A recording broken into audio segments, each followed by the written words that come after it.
C'est toujours un plaisir de vous retrouver sur Medi 1. Soyez les bienvenus dans l'invité de la rédaction. Selon l'Organisation mondiale de la santé, environ 66 millions de femmes souffrent de dépression et de troubles anxieux en Afrique et 85% d'entre elles n'ont pas accès à un traitement. Aujourd'hui, la santé mentale est au cœur de cet entretien. Mieux, nous parlerons de la contribution des coiffeuses en qualité d'ambassadrices dans ce domaine.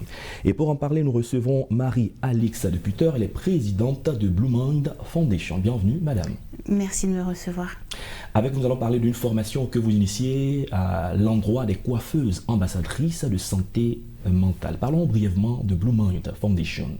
Quelles sont vos missions ? Blue Mind Foundation est une organisation internationale qui a été créée officiellement l'année dernière, mais en fait on travaille sur le projet depuis bientôt 4 ans et notre objectif est simple et très clair, c'est de déstigmatiser la santé mentale et de rendre accessible le soin à toutes et à tous en Afrique. Et très précisément, donc on a pour objectif à la fois de sensibiliser sur les questions de santé mentale, de mobiliser en fait tout un écosystème autour de ces questions et de défendre les droits des malades. Quel est le constat que vous faites à tel point que vous avez un intérêt si grand pour la santé mentale? Écoutez, le constat est le suivant. Une personne sur 4 un jour peut faire face et se retrouver à vivre des situations dans le domaine de la santé mentale. Moi-même, j'ai connu les troubles de la santé mentale puisque mon mari a été assassiné il y a 10 ans alors que j'étais enceinte et que la psychiatrie est rentrée dans ma vie comme ça par effraction avec violence et ça a duré un certain temps. Donc ça veut dire que je parle de sujets que je connais pour les avoir vécus. Et par ailleurs, il y a également, vous parlez des 66 millions de jeunes femmes africaines, mais la population globale africaine est estimée à 110 millions. Donc il n'est pas question en fait de s'arrêter là et de se cantonner en fait à une seule cible. Et c'est de se dire que tout le monde est concerné par la santé mentale. Si ce n'est pas nous qui sommes concernés, alors on connaît un parent, on a un enfant, on a un ami, on a une grand-mère. On a un parent qui est de toutes les façons concerné par ces sujets. Donc nous sommes tous et toutes concernés. C'est vrai que tout le monde est concerné. Certains estiment que la question de la santé mentale relève de certains professionnels de la santé, donc les psychiatres et autres. Et vous avez une formation qui concerne les coiffeuses. Pourquoi les coiffeuses sont-elles associées à la santé mentale? Alors déjà, il y a un déficit. Donc on a parlé des chiffres qui concernent les personnes qui souffrent de troubles de la santé mentale, mais il faut savoir qu'il y a un déficit à la fois en termes de ressources humaines. Aujourd'hui, en Côte d'Ivoire, on a une 50aine de thérapeutes pour 26 millions d'habitants. Au Togo, on en a 5 pour 8 millions d'habitants. Au Cameroun, c'est 11 pour 25 millions d'habitants. Alors que l'OMS recommande d'avoir un thérapeute pour 5000 personnes. Donc vous voyez bien les écarts. Et par ailleurs, on s'est aussi rendu compte que comment faire pour toucher 66 millions de femmes. On s'est dit, mais où vont les femmes? À qui parlent-elles déjà? Et en fait, l'évidence était les coiffeuses. Et on a fait une étude parce qu'on allait plus loin, on allait sur le terrain. Ouais. On est allé au Sénégal, on est allé au Togo, on est allé au Cameroun. Bien sûr, nous sommes venus aussi en Côte d'Ivoire.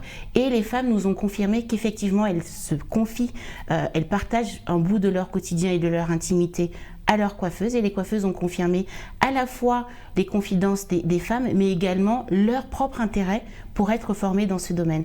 Et donc, c'est de là qu'est né Heal by Hair, le premier mouvement de coiffeuses ambassadrices en santé mentale en Afrique. Nous rentrons maintenant dans la formation qui leur est destinée. Qu'est-ce que vous abordez? Quels sont les modules que vous leur donnez en termes d'information et de formation? Écoutez, il y a des modules principaux concernent principalement donc la santé mentale, donc définir ce que c'est que la santé mentale, comprendre un peu mieux les termes tels que la dépression et d'autres troubles psychologiques. C'est également de pouvoir apprendre à écouter sans jugement, écouter de façon active. Et il y a également un volet qui concerne le leadership parce que nous sommes conscients que ces femmes sont des femmes chefs d'entreprise et donc on a également la volonté de les élever. Et donc en 3 mots, ce serait heal, donc guérir, ensuite empower, donc leur rendre leur pouvoir d'agir et enfin elevate, donc tout ce qui va concerner des incentives et des encouragements sociaux qu'on met également à leur disposition dans le cadre de leur participation au programme Heal by Hair. Dans votre stratégie, quel est le positionnement que vous donnez à ces ambassadrices, à ces coiffeuses? Alors l'objectif de la formation Heal by Hair pour les coiffeuses, c'est de permettre qu'elles retiennent 3 choses. La première, c'est qu'elles apprennent à observer, comment détecter des signes de troubles de la santé mentale chez des personnes, que ce soit leurs proches ou leurs clientes. Ensuite, qu'elles puissent apprendre à écouter. Parce que vous savez, le premier besoin que les personnes ont souvent, c'est déjà de se confier. Et c'est de se confier dans un cadre où on respecte une certaine confidentialité, où on peut faire preuve d'empathie, mais également où on a une véritable écoute active sans jugement. Et le troisième point, c'est de les apprendre à orienter vers des thérapeutes. Parce que l'objectif de la formation, c'est de faire d'elles des premiers maillons de la chaîne de soins, mais pas des thérapeutes. Premier moyen de la chaîne, pas des thérapeutes. Alors la question, c'est de savoir également, pendant qu'elles sont en train de travailler, de coiffer, comment est-ce possible de mettre ces 3 éléments-là en vigueur, en exergue? Écoutez, la formation est construite de manière à permettre que ce soit un acquis. Donc des études ont prouvé que il était possible en 3 jours de pouvoir former toute personne au premier secours psychologique. Vous savez, de la même façon qu'on a des premiers secours somatiques pour le corps, et bien en fait l'idée c'est de faire la même chose mais dans le domaine de la santé mentale. Et donc 3 jours sont suffisants, donc on a un volet théorique qui a été fait, et donc là on a également un volet pratique qui permet de mettre en œuvre et tester et corriger quand il y a besoin. Et bien sûr il y a également un accompagnement pendant 6 mois pour s'assurer qu'effectivement elles réussissent à bien intégrer les concepts qui auront été partagés, et bien sûr toujours dans notre objectif final qui est l'amélioration de la santé mentale et du bien-être des femmes africaines. Et pour cette formation, vous avez sélectionné une trentaine de femmes, pour être plus précis 30 femmes, dans différentes zones géographiques bien données. Quels ont été les critères pour que ces femmes-là puissent réussir à ce test, j'imagine? Tout à fait. Donc, on a lancé un premier appel à candidature il y a 1 mois, et en 1 semaine, on a eu près de 250 candidatures. Ça veut dire qu'il y avait vraiment un engouement et un intérêt qui confirmait déjà les résultats de notre étude. Et les premiers critères pour nous, c'était déjà le lieu en fait d'exercice de l'activité, puisque on vise en fait les communes les plus populaires. Donc c'était donc Yopougon, Abobo et Cocody.